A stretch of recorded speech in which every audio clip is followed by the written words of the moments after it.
ready for a performance you have never seen on a smartphone before. The Galaxy S24 series is approaching fast, and I mean really fast. We might see the official announcement as early as January of 2024. This is Samsung's response to Apple column Snapdragon Agent 3, which is exclusively powering the S24 Ultra.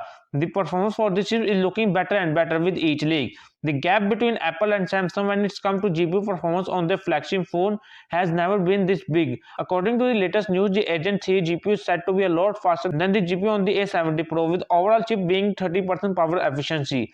That is absolutely mental, because if you look at the A70 Pro, while it is a faster chip, the biggest issue is the power efficiency. It just not be able to sustain that peak performance level for a longer period of time, which is what column might be able to put off, while also just being faster than the A70 Pro.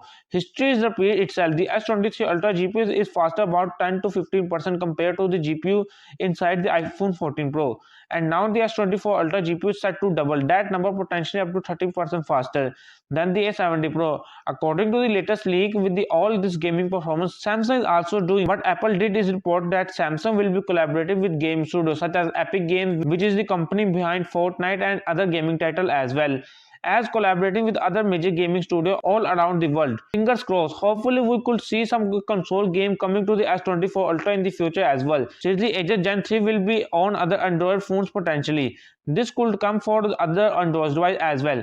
Finally, we should be able to put the graphic capability on the S24 Ultra to some good use. Now, as we know, Exynos 2400 is coming back for selective market, but only for S24 and S24 Plus model. The latest Geekbench 6 benchmark scores actually show kind of surprise result when it's come to just CPU performance. It does not look the far behind to the Agent 3. There is however a noticeable difference when it's come to GPU score against their early test score.